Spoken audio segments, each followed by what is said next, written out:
இன்னைக்கு எத்தனையோ சிந்துக்களை மருத்துவ கொலை செய்திருக்கிறாங்க. இன்னைக்கு சிந்துவனுடைய கதை, இன்னைக்கு சிந்துவுக்கு என்ன நீதி? மன்னார் வைத்தியசாலையில் இடம்பெற்ற ஒரு சகோதரிக்கு இழைக்கப்பட்ட அநீதி. அவரை ரூமுக்கு கூப்பிட்டது, அவரை வந்து டோர்ச்சர் பண்ணது. ஒரு ஆசிரியர் வந்து வன்புணர்வுக்கு வந்து உட்படுத்தப்பட்டிருக்கா, அதனுடைய ஆதாரங்கள் என்னட்ட இருக்குது. அது மட்டும் இல்லாம ஒரு பல்கலைக்கழக மாணவி. நீதிமன்றத்தின் மீது எனக்கு நம்பிக்கை இருக்கிறது, நீதித்துறை மீது எனக்கு நம்பிக்கை இருக்குது. நீதி இன்னும் சாகல. எங்கோ ஒரு மூலையில நீதி இருக்கும். என் மீது எப்படியான நிலவரங்களை நீங்க கொண்டு வந்தாலும், என்னையில நீங்க சிறையில அடைக்க முனைந்தாலும், அல்லது என்னுடைய நான் கதைப்பதை, நான் சொல்லுகிற விஷயங்களை தடுக்க நீங்க முனைந்தாலும், நான் எல்லாத்தையும் பொது வழியில சொல்ல முடியாது. எல்லா விஷயத்தையும் நான் பொது வழியில சொன்னா இந்த குற்றம் இழைத்தவர்கள், இது வந்து பெரிய நெட்வொர்க். இந்த குற்றம் இழைத்தவர்கள் வந்து சாதாரண ஆட்கள் இல்ல, எல்லாரும் வந்து பெரிய நெட்வொர்க். ஆகவே இந்த வைத்திய மாஃபியான்றது வந்து இன்றைக்கு இலங்கையிலேயே மிகப்பெரிய நெட்வொர்க். சிலவளையின சிறையில் அடைக்கலாம், அது நடக்கட்டும், அது பிரச்சனை இல்லை. இப்ப உண்மை வெளியே வர வேணும். இப்ப என்னன்னு சொல்ல. ஹாய் ஹலோ வணக்கம். மற்றும் ஒரு முக்கியமான காணொலி வாயிலாக இணைஞ்சிருக்கிறோம். இந்த காணொலி உங்களுக்கு முக்கியமான ஒரு காணொலியாக இருக்கும் என்றதுல வந்து எந்தவித டவுட்டுமே கிடையாது.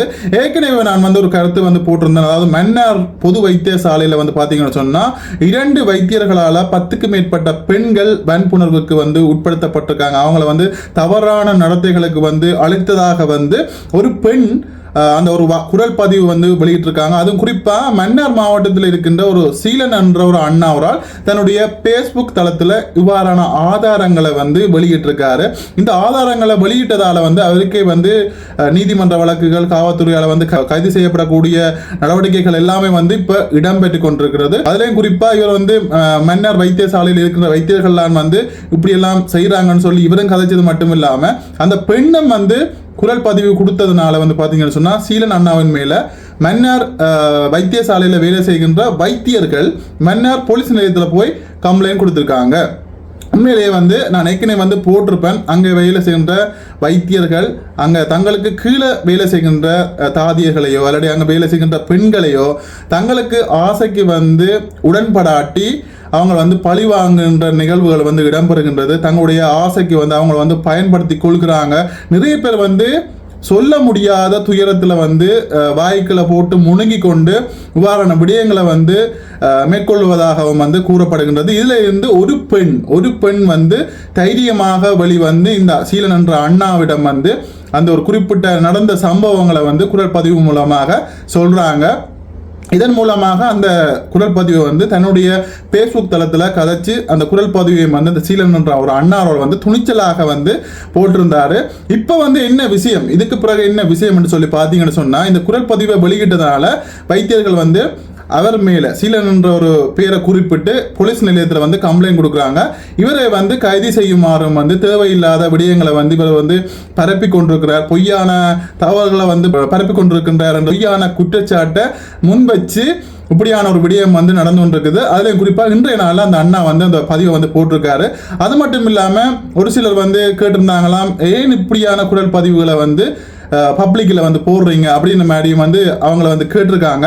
அந்த அண்ணா சொன்னது வந்து அந்த பெண்ணுக்கு வந்து ஒரு நியாயம் கிடைக்கணும், அவங்களுக்கு வந்து அந்த பாதிக்கப்பட்ட பெண்ணுக்கு வந்து ஒரு நீதி கிடைக்கணும்ன்றதுக்காகத்தான் நான் இவ்வளவு தூரம் வந்து செயற்படுறேன். இனிமேல் காலங்களில் இப்படியான பிரச்சனைகள் வந்து பெண்களுக்கு ஏற்படக்கூடாது என்றதுக்காக தான் நான் இப்போ செயற்படுறேன். அது மட்டும் இல்லாமல் இப்படியான ஆதாரங்களோட நான் வந்து அவங்கள வந்து நீதிமன்றத்தில் வந்து சந்திக்க தயாராக இருக்கிறேன். கடைசி வந்து அந்த பெண்களுடைய முகங்கள் வந்து வெளியில தெரியாம இருக்குமா இருந்தா நான் வந்து அவங்கள வந்து நீதிமன்றத்தில் ஒப்படைப்பேன். அந்த தவறாக உட்படுத்திய வைத்தியர்களுக்கு வந்து தகுந்த தண்டனைகள் வந்து அளிக்கப்பட வேண்டும் என்றதை வந்து அவர் அதில் தெரிவிச்சிருக்கிறாரு. இப்படியாக ஒரு நல்லது செய்ய நினைக்கிறவங்களுக்கு உண்மையிலேயே வந்து எப்போதுமே நல்லது நடக்கிறது இல்லை. அதில் குறிப்பாக இப்போ வைத்தியர் ராமனா நச்சுனா அதோடு சேர்ந்து அவருடைய காணொலிகள் எடுத்து போட்ட அரவிந்த் புரோ வந்து இப்ப கைது செய்யப்பட்டு ஜெயிலில் இருக்கிறார், வவுனியா சிறைச்சாலையில வந்து இருக்கிறாரு. இன்றைய பெண்களுக்கு நல்லது நடக்கணும்னு சொல்லி அவங்க வந்து பாதுகாக்கப்படணும். அது குறிப்பா அந்த குரல் பதிவை கதைத்த பெண் வந்து பார்த்தீங்கன்னு சொன்னா தான் வந்து விபரீத முடிவுகள் எடுக்க போறேன்னு சொல்லி சொன்னதாலையும் தனக்கு வந்து ஏதாவது உதவி செய்யுங்கன்னு சொல்லி அந்த காணொலியில் அந்த பெண் கேட்டதுனாலையும் வந்து இவ்வாறான ஒரு விடயத்தை வந்து அந்த சீலன் அண்ணாவரால் வந்து வெளிக்கொண்டாரு. அதன் மூலமாக அவர் வந்து இன்றைய நாளில் ஒரு காவலி வந்து போட்டிருந்தாரு, தன்னை வந்து கைது செய்ய போறாங்க அப்படின்னு சொல்லி. ஆனால் நான் எதுக்குமே வந்து பயப்படவில்லை. அவங்க வந்து இன்னும் செஞ்சாலும் நான் உண்மைக்கு வந்து நான் எப்பவுமே உறுதுணையாக நிற்பேன் என்று சொல்லி அந்த அண்ணா சொன்னது உண்மையிலே வந்து எல்லாருக்குமே ஒரு தன்னம்பிக்கையை வரவழைக்கின்ற ஒரு விடயமாக இருக்கின்றது. தொடர்ந்து இப்படியான பிரச்சனைகள் வந்து இடம்பெறுவது மூலமாக வந்து எல்லாருமே வந்து சில நேரம் பயப்படலாம். ஆனால் ஒரு சில பேர் வந்து இப்படியான விடயங்கள் மூலமாக வந்து தங்களுக்கு நடக்கின்ற அநீதிகளை, தங்களுக்கு நடக்கின்ற ஒரு தீய செயற்பாடுகளை வந்து வெளிக்கொணர்வதற்கான சந்தர்ப்பங்களும் அதிகமாக இருக்கின்றது என்பது வந்து எந்தவித மாற்று கருத்துமே கிடையாது என்றது வந்து சொல்லிக்கொள்கிறேன். இப்படியான விடயங்களை வந்து வெளிக்கொண்டதன் மூலமாக வந்து இன்னும் பல உண்மைகள் வெளியில வரும் என்றது உண்மை. அது மட்டும் இல்லாமல் அந்த அண்ணா சொல்லுகின்ற போது வந்து பார்த்தீங்கன்னு சொன்னால் இன்னும் நிறைய பெண்கள் வந்து பாதிக்கப்பட்டிருக்காங்க, இன்னும் நிறைய என்னோட ஆதாரங்கள் இருக்கின்றது. ஒரு ஆசிரியர் வந்து வன்புணர்வுக்கு வந்து உட்படுத்தப்பட்டிருக்கா, அதனுடைய ஆதாரங்கள் என்னட்ட இருக்குது. அது மட்டும் இல்லாமல் ஒரு பல்கலைக்கழக மாணவி துன்புறுத்தப்பட்டிருக்காரு, அதனுடைய ஆதாரங்களும் என்னிடம் இருக்குது. ஒவ்வொரு ஆதாரங்களாக வந்து கண்டிப்பாக நான் வந்து வெளியிடுவேன் என்று சொல்லி ஒரு குரல் பதிவை வந்து இணைச்சிருக்கிறாரு. அந்த குரல் பதிவை பாருங்க. அவருக்கு நடந்த, அதாவது அந்த அவர் சொன்ன விடயங்கள், அவருக்கு நடந்த இப்போ இந்த குரல் பதிவை வெளியிட்டதன் மூலமாக அவருக்கு வந்த பிரச்சனைகளை வந்து ஒன்றாக வந்து சொல்லியிருக்கிறாரு. பார்க்க அவ்வளோ கவலையா இருக்கு, இப்படியெல்லாம் நடக்குமா என்று சொல்லி நினைக்கக்கூடிய அளவுக்கு வந்து பிரச்சனைகள் வந்து இடம்பெற்று கொண்டு இருக்கின்றது. இந்த காணொலியை பாருங்க, பார்த்துட்டு உங்களுடைய கருத்துக்களை வந்து மறக்காம சொல்லுங்க. அனைவருக்கும் வணக்கம். மன்னார் வைத்தியசாலையில் இடம்பெற்ற ஒரு சகோதரிக்கு இழைக்கப்பட்ட அநீதி, அவரை ரூமுக்கு கூப்பிட்டது, அவரை வந்து டோர்ச்சர் பண்ணது, அவரை வந்து மன உளைச்சலுக்கு ஆளாக்குன தொடர்பாக அவருடைய குரலிலே வந்த எனக்கு வந்து அந்த குரல் பதிவையும் நான் ஆதாரமாக கொடுத்திருந்தேன். நிறைய பேர் என்னட்ட கேட்குறீங்க, இதை பொது வழியில நீங்க ஏன் போட்டீங்கன்னு சொல்லி. அந்த அக்காவினுடைய சம்மதத்தோடு தனக்கு இழைக்கப்பட்ட அந்த அநீதி வேற யாருக்கும் நடக்கக்கூடாது, அதே போல ஏனையவர்கள் பாதுகாக்கப்பட வேண்டும், இனிமேல் இப்படி ஒன்று நடக்கக்கூடாது, இப்படி நடந்ததுக்கு நீதி வேண்டும், இந்த கோரிக்கைகளை முன்வைத்து மக்களுக்கு இதை வெளிப்படுத்துங்கள் என்று சொல்லி அந்த அக்காவினுடைய அனுமதியோடு தான் நான் அதை போட்டேன். இது ஒன்று. இரண்டாவது, இப்போது அந்த விஷயங்களை நான் வெளியே கொண்டு வந்ததன் பலனாக என் மீது வழக்கு தொடரும் முகமாக மன்னார் போலீஸ் நிலையத்திலே வந்து முறைப்பாட்டினை பதிவு செய்திருக்கிறார்கள். மன்னார் வைத்தியசாலையை சேர்ந்த டாக்டர்ஸ்மார், அதில் உள்ளவங்க எல்லாம் போய் இப்ப சீலன் என்று என்னுடைய பெயரை குறிப்பிட்டு, என்னுடைய முகவரியை குறிப்பிட்டு அங்கே எனக்கு எதிராக முறைப்பாட்டினை பதிவு செய்திருக்கிறார்கள். போலீசார் என்னை முறைப்பாட்டுக்கு அழைப்பதற்கான முறைப்படியான கடிதம் என்னுடைய கையில கிடைத்தவுடன் நான் போலீஸ் நிலையத்துக்கு போய் என்னுடைய சார்பில் என்னுடைய கருத்துக்களை வாக்குமூலத்தை நான் பதிவு செய்ய இருக்கிறேன்.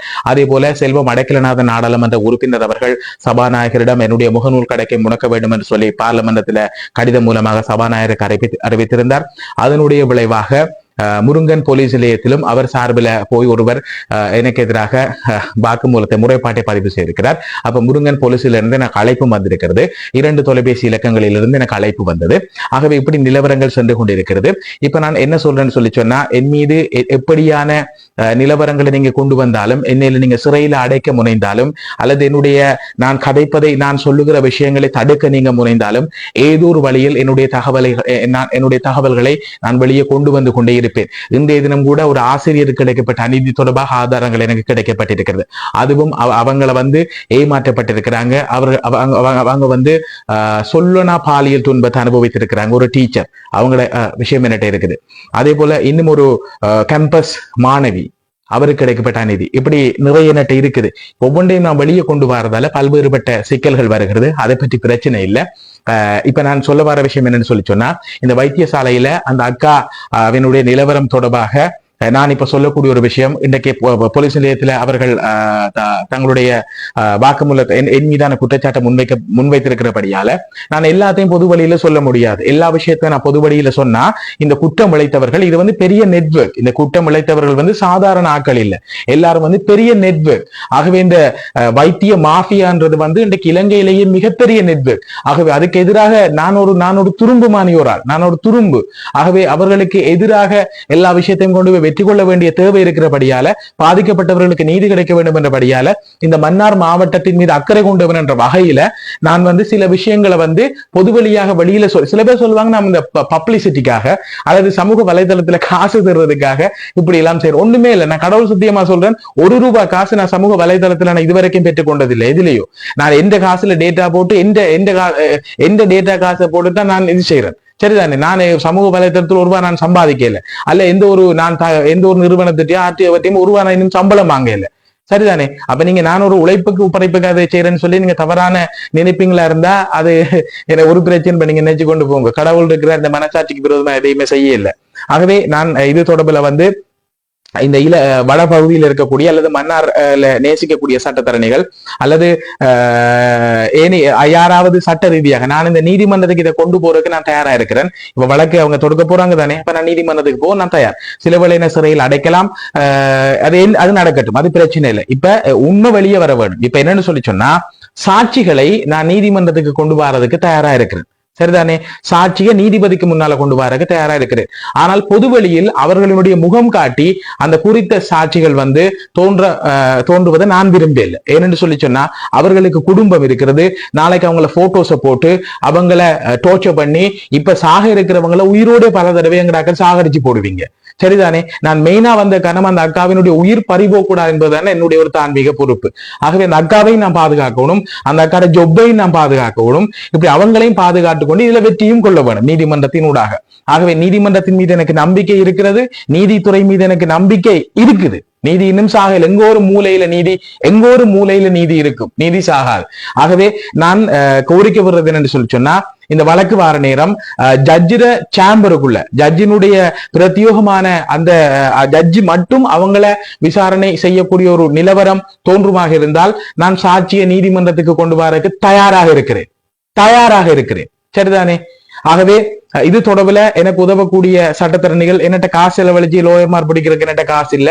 ஆகவே பொது நலனா இருக்கக்கூடிய அதுக்காக நான் யார்ட்டையும் காசு ஒரு ரூபா காசும் எனக்கு வேணாம யாரு. சரிதானே? ஒண்ணும் தேவையில்லை. எனக்கு இந்த பக்கம் நியாயம் இருக்குது, என்னட்ட ஆதாரம் இருக்குது. இப்பயும் தான் நான் சொல்றேன் துணி போட.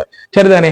ஆகவே இதை வந்து சட்ட ரீதியாக எனக்கு ஒரு எனக்காக இல்லாட்டியும் இந்த மன்னார் மக்களுக்காக அல்லது இந்த மன்னார்ல பொது நலனா செயற்படக்கூடிய யாராவது இருந்தா, சட்டம் திருந்த யாராவது இருந்தா நீங்க என்னோட சேர்ந்து நீங்க வாங்க, நான் சாட்சியை கொண்டு வரேன். ஆனால் ஜட்ஜினுடைய பிரத்யோகமான முறையில ஜட்ஜ் அந்த சாட்சியை விசாரணை செய்து ஒரு நீதியை வழங்கக்கூடிய ஒரு நிலவரம் இருக்குமாக இருந்தால் சாட்சியை கொண்டு வர்றதுக்கு நான் தயாராக இருக்கிறேன். நான் சிலவேளை என்ன சிறையில் அடைச்சி போட்டு சாட்சியை கொண்டு வராத நடவடிக்கைகள் கூட எடுக்கலாம். அதனால வந்து நான் நிறைய விஷயங்களை பொது வழியில சொல்லி இந்த குற்றம் இழைத்தவர்கள் தப்பித்துக் கொள்வதற்கு அவர்கள் என்னுடைய கருத்தை கேட்டு அவர்கள் தங்களை தற்காத்து பாதுகாத்துக் கொள்ளக்கூடும். சரிதானே? அவர்கள் பல குளறுபடிகளை செய்யக்கூடியவர்கள். இந்த வைத்திய மாஃபியா என்பது வந்து இலங்கை முழுவதும் பல்கி பெருகி போயிருக்கிறது. ஆகவே அந்த வலையமைப்புக்கு எதிராக போராடுவது என்பது மிகப்பெரிய ஒரு கஷ்டமான விஷயம். ஆனால் மக்கள் நான் எல்லாம் மக்கள் மன்றக்கேன் கொண்டு வரேன்னு சொல்லி சொன்னா மக்கள் நீங்க பாருங்க, மக்களுக்கு இதுல புரிதல் வர வேண்டும், மக்களுக்கு இதுல தெளிவு வர வேண்டும். ஆகவே இந்த சாட்சி சட்ட ரீதியாக எனக்கு இதற்கு உதவி செய்யக்கூடிய இந்த மன்னார் மாவட்டத்தின் மீது அக்கறை கொண்ட நீதியான நேர்மையான நியாயமான சட்டத்தரணிகள் இருந்தால் உதவி செய்யுங்கன்னு சொல்லி நான் உங்கள்கிட்ட கேட்கல. உங்களுக்கு முடிந்தால் நீங்கள் இணைந்து கொள்ளுங்கள் என்பதை நான் உங்களோட இந்த இடத்துல நான் பகிர்ந்து கொள்கிறேன். பார்க்கலாம், சிறையில் அடைக்கிறேன் அடைங்க, உள்ள போடுறேன்னா போடுங்க, ஒரு பிரச்சனையும் இல்லை. சரிதானே? உண்மை நீதி உலகத்தின் எங்கோரும் எனக்கு நம்பிக்கை இருக்குது. எங்கோரு மூலையில இந்த அக்காக்கு நீதி கிடைக்கும், எங்கோரு மூலையில இந்த அக்காக்கு நீதி கிடைக்கும். இன்னைக்கு எத்தனையோ சிந்துக்களை மருத்துவ கொலை செய்திருக்கிறாங்க.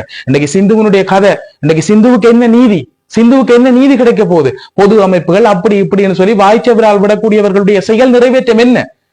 இன்றைக்கு இந்த நான் சொன்ன விஷயம் இன்றைக்கு நீதிமன்றத்தினூடாக ஒரு நீதி கிடைக்க வேண்டும் அந்த அக்காக்கு என்பதுதான். சிந்துக்கு நீதி கிடைக்கணும், அதே மாதிரி பாதிக்கப்பட்ட இந்த வைத்தியசாலை ஊழியர் இந்த அக்காக்கு நீதி கிடைக்கணும். இவர்களின் நீதி ஒரு பயத்தை ஏற்படுத்த வேண்டும் என்பதுதான் என்னுடைய பணிவான கருத்தாக இருக்கிறது. அனைவருக்கும் வணக்கம், நன்றி. ஓகே, காவலி வந்து பார்த்திருப்பீங்க. இப்படியான நிலைமையிலான் எங்களுடைய நாடு இயங்கிக் கொண்டிருக்கின்றது. போக போக என்னென்ன விடயங்கள் எல்லாமே வந்து நடக்க போகுதோ என்று சொல்லி நினைக்கின்ற போது அவ்வளவு கவலையா இருக்குது. பிடிச்சிருந்தா மறக்காம நிறைய பேருக்கு வந்து ஷேர் பண்ணுங்க. ஏன்னா இதெல்லாம் வந்து ஒரு விழிப்புணர்வான ஒரு காவலிகள். நிறைய பேர் வந்து பார்க்கணும் இப்படியான விடயங்கள் எல்லாமே வந்து எங்களுடைய நாட்டில் நடக்குது, எங்களுடைய பிரதேசத்தில் எங்களுடைய பக்கத்தில் நடக்குதுன்னு சொல்லி எல்லாருமே வந்து தெரிஞ்சு கொள்ள வேண்டிய ஒரு காவலியா நான் இதை பார்க்குறேன். ஓகே, இந்த காணொளி பற்றிய கருத்துக்களை சொல்லுங்க. இன்னொரு காணொளி வாயிலாக சந்திப்பேன். பாய்.